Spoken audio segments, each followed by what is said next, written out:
Hello and welcome to the Feck It Fun, Fabulous and Free Eating Disorder Recovery podcast.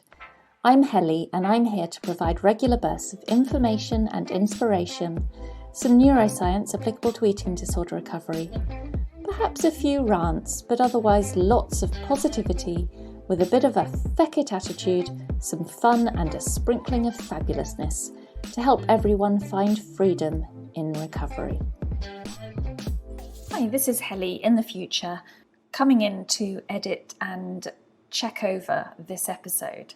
I actually recorded this episode several months ago and I didn't put it out before because when talking about extreme hunger, it's one of those topics that some people find helpful, other people less so, and it's one where I was always just a little bit wary. I didn't want to upset or trigger, in inverted commas, anybody. But listening to it again, I think it's okay. And a few people again have asked me for more information about my experiences of extreme hunger and extreme hunger eating. So I thought, well, okay, I'm going to put it out there and let people listen. Obviously, you're an adult listening to this. You're responsible for you. You do what you need to do in terms of what's going to help you, what's not going to help you, whether you listen to the episode or not. The other thing to say about it is that I made this episode quite a long time before I did this series of podcast episodes on hunger. So I didn't actually link back to those hunger episodes that I've done more recently. Therefore, if you do want to know more about hunger in general, there are some other episodes in the series now on how hunger manifests in recovery, what to do if you don't think you have much hunger in recovery, and some of the neurobiology of hunger. So look those up on the podcast series if that interests you. And otherwise, I'll let you listen to this episode. Hello and welcome to the Feck It Fun, Fabulous and Free Eating Disorder Recovery podcast. I'm Helly, I'm an eating disorder recovery coach, working with people in recovery from eating disorders and disordered eating. I've recently been asked if I would put something together about more of my experiences of eating when I had that intense, extreme hunger that, we often speak about in eating disorder recovery circles, and that so many people going through recovery really struggle with when it does inevitably hit them. It can be quite terrifying when it does hit, and it can be overwhelming when you get that insatiable hunger and you just don't know how much food you can possibly consume to satisfy it. For any person coming out of a state of having undereaten for a period of time, for whatever reason that might have been, they're likely to experience much higher hunger levels than their normal hunger for a while, because their brain and body will drive them to eat more to make up for the deficit in energy that they've created in the time that they weren't eating. Assuming that they do respond to this higher level of hunger by eating more food for as long as needed, their body will re-establish a state of energy balance, and their hunger cues will switch back to whatever their natural hunger levels usually are. But the hunger that comes when a person is in a state of energy deficit through undereating can be very, very high. And for someone who's not been used to eating much food for a lengthy amount of time, as is the case for a lot of people with restrictive eating disorders, that hunger, when it does set in, as they tentatively start to eat more in recovery, can be alarming and really quite overwhelming. So we often speak about mental and physical hunger in eating disorder recovery, and the way in which the mental hunger a person experiences can be powerful and intense, especially when they embark on recovery, even if their physical hunger is actually very low or even non-existent. And it can even be that they have really high mental hunger even when they physically feel absolutely stuffed to the brim with food. So the extreme hunger experienced in eating disorder recovery can therefore manifest, for some, as purely mental hunger, with only little or no physical hunger whatsoever. And when we're talking about the mental hunger, This presents as always thinking about food, always wondering if you're hungry, considering whether you should eat something now or later, looking at food, shopping for food without actually eating it, looking up recipes or perhaps watching others eat. All these mental hunger symptoms are of a brain that's trying desperately to guide someone to eat food. If your brain is constantly creating food thoughts or food ideas, then your brain is saying, I'm hungry. It's probably saying, we're coming from a place of starvation and we need to be fed. So please, please, I'm creating all these food thoughts. I'm guiding you to look at food. I'm guiding you towards recipes because actually I just want to eat the food. And this mental hunger is a form of pure extreme hunger. And as I said, this can be all that the person has, with only low or no physical hunger, as physically their stomach is still struggling to process all the food that the body needs. But as they eat more and more and more, the belly does eventually catch up and will easily start to process all the food that it needs. Extreme hunger, though, at its most extreme, is both mental and physical. This is when you can't switch off food thoughts for love nor money and they are driving you insane. You can't sleep for thinking about food, and at the same time, no amount of food that you consume ever feels enough for your stomach or for your mind. At its most extreme, the stomach and belly can feel like a little furnace that just immediately grabs hold of and engulfs any food that you put in it. You can keep adding more and more and more, but it just never ever feels like enough. And if you do reach a point, having consumed amounts of food that an Olympic eater would be proud of finally feeling not just physically but also mentally satiated, and so you think to yourself, phew, okay, I'm going to go to bed now as I can't imagine being hungry again at all for days. And just as you fall into that happy, contented, satiated food coma in your bed, within an hour or two, your brain and body have woken you up again to say, feed me, feed me, feed me. And so it starts all over again. And that's what extreme hunger can be like, on and on and on, just never feeling like you can satiate the hunger that's both mental, physical. So yes, the hunger in recovery can be very extreme, but unless you follow it and respond, you are effectively still restricting, as you're not eating to your hunger, which also means that you are inevitably just dragging out your recovery process. So it's really key in recovery to get brave enough to, no matter how high your hunger goes, no matter how much food it drives you to want to eat, to just trust it, trust the hunger, go with it. Coming back to the whole point of this episode in the first place, I was asked to talk about my experiences of recovery eating and extreme hunger eating. And although I've described something of how I experienced extreme hunger, which the description I've just provided was exactly my experience of it, I've not said anything about my experience of managing it and responding to it. And to be honest with you, I hesitate usually to provide detailed information about my recovery eating and exactly what that looked like, because although I'm aware that some people would find that helpful and inspiring, for others it can also be unhelpful and can lead to comparisons which are never appropriate, because all our bodies are different, just as everybody's recovery is very different. So in an attempt to be helpful but not to encourage comparison, I'm going to try and provide some more generalised truths about the recovery eating I went through as I navigated those days of extreme hunger. So for me, eating experiences with extreme hunger looked like eating huge meals several times a day and lots more huge snacks between those meals, actually probably meal-sized snacks very often, and a lot more snacks than the traditional 3 that are too often misguidedly prescribed in treatment.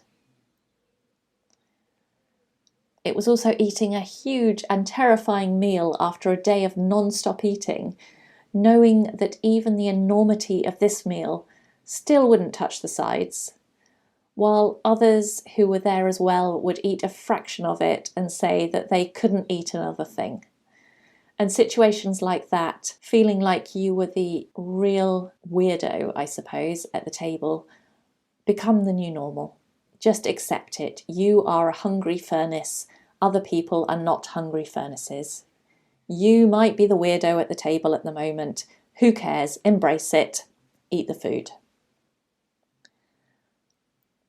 It could also sometimes be crying with frustration over what to eat because of just that certain knowledge that no matter what it was or how much of it I ate, it just would never ever be enough.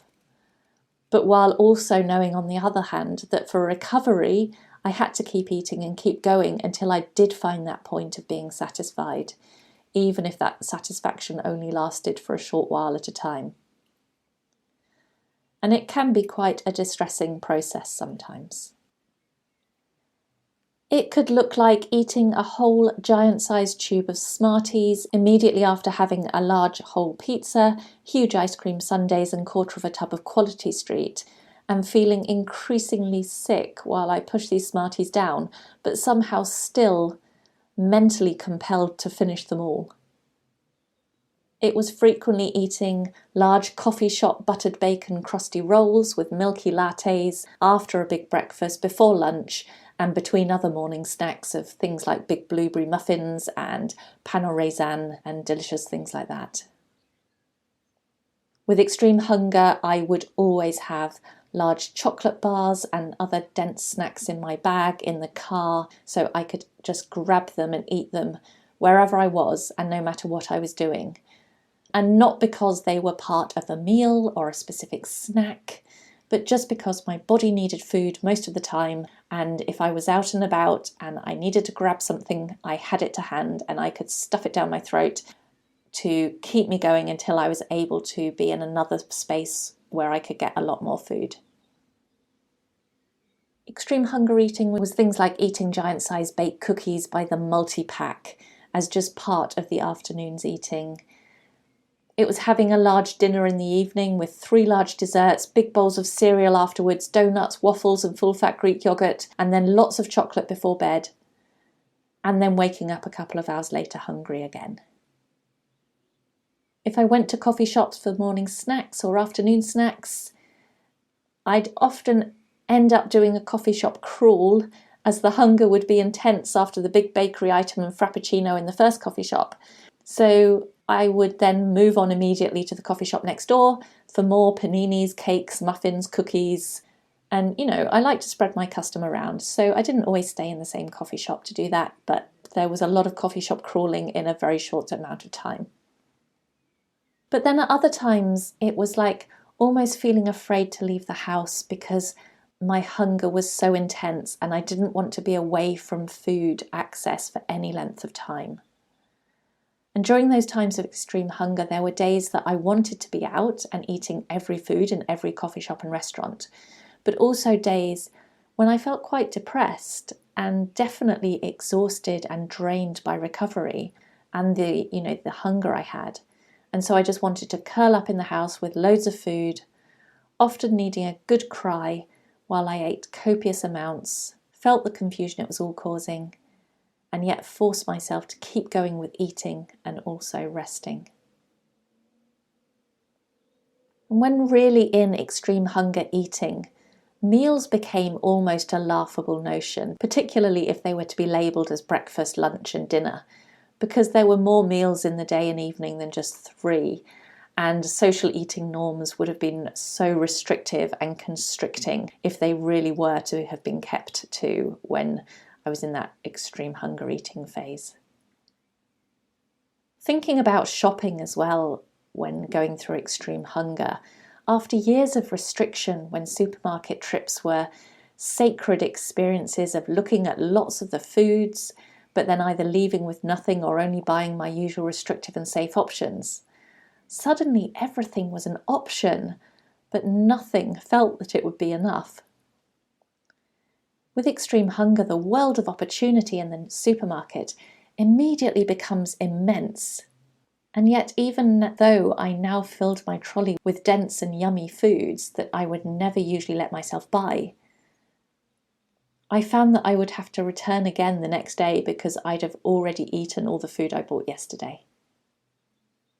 And yes, like others report, extreme hunger eating does look like eating cereal by big bowl after big bowl, biscuits and cookies by the packet, family-sized bags of crisps, more bread in a day than you might ever think a human could consume, more chocolate in an hour than you might ever think a human could consume, as well as big energy-dense drinks on top of the eating, just because you can now.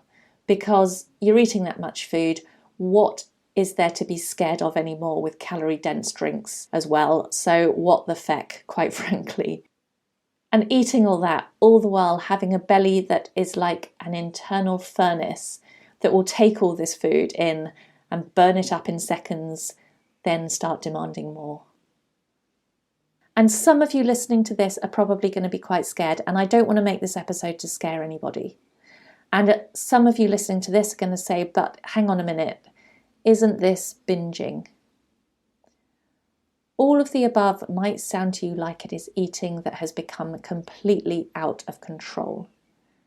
You might be thinking that this is a person who is binging and has flipped from one type of eating disorder, like anorexia, into binge eating disorder. There is a very complicated answer to that, which I'm not going to go into here, but ultimately the truth is that no. This is eating disorder recovery eating, and finally letting yourself eat the extreme hunger you're going through at this stage of your recovery process. You will not have this hunger level forever. Your body does not want or need you to consume this level of food for the rest of your days, but it does at the point in time in which it is coming out of what is very likely years of a malnourished state left by a restrictive eating disorder. So where you're asking the question, will you end up obese if you follow this hunger? Well, if you do end up in a larger body that's considered obese by BMI chart, then it will be because that is the body shape and size that is right for your body and your set point weight. And this is where embracing body diversity is a key thing to be able to do. But ultimately, respond to all your mental and physical hunger, no matter how out of control or extreme it feels or how high and wacky it takes you with your eating. And your body will learn to trust you to feed it when it asks for food. Then when your body is at the weight it is happiest at to function well, and for you to live your life with the most mental freedom you can have too, your body will just stop gaining and will stop sending those crazy hunger signals. And you will tick along in your life without the eating disorder driven mind games and the eating disorder driven fears, and with a body that still needs a really good amount of food to sustain you in your day-to-day living, but not a completely crazy amount of food. And I always say, embrace the extreme hunger when it kicks in your recovery. As when you can, it will not only nutritionally enable you to heal faster, but also allow your brain to overcome those fears more rapidly and ultimately push you into whole new recovery positive brain pathways and brain networks that are key to rewiring in recovery as well. I always say to people that extreme hunger can be your golden ticket to recovery if you are super brave and decide to follow it. This is where you learn what food your body needs, to give it those foods, and to understand that no amount of food, no matter how much that is going to kill you. No amount of food, no matter how high it is going to kill you, not like the eating disorder would if it's allowed to fester in your life. If you can follow your extreme hunger in recovery and learn to trust your body and the signals it sends you, that is going to take you such a long way in your recovery, and being able to trust your body and follow its hunger signals in your future, and as your hunger begins to slowly normalize with your recovery process. So I hope that has helped some of you. I hope it hasn't sent anybody off into a crazy spiral of anxiety. Extreme hunger can be extreme, but it's okay, it's safe. It's what needs to happen very often for people in recovery. And if you follow it, it will take you to your recovery. I'm Helly. I'm an eating disorder recovery coach. If you want to find out more about me, you find me on hellybarnes.com. And otherwise, I will speak to you again very, very soon. Bye. Thank you for listening to the Feck It Fun, Fabulous and Free Eating Disorder Recovery podcast. Don't forget, eating disorder recovery doesn't have to be boring and doesn't have to be serious. Now go and grab yourself some food and have a fabulous rest of the day.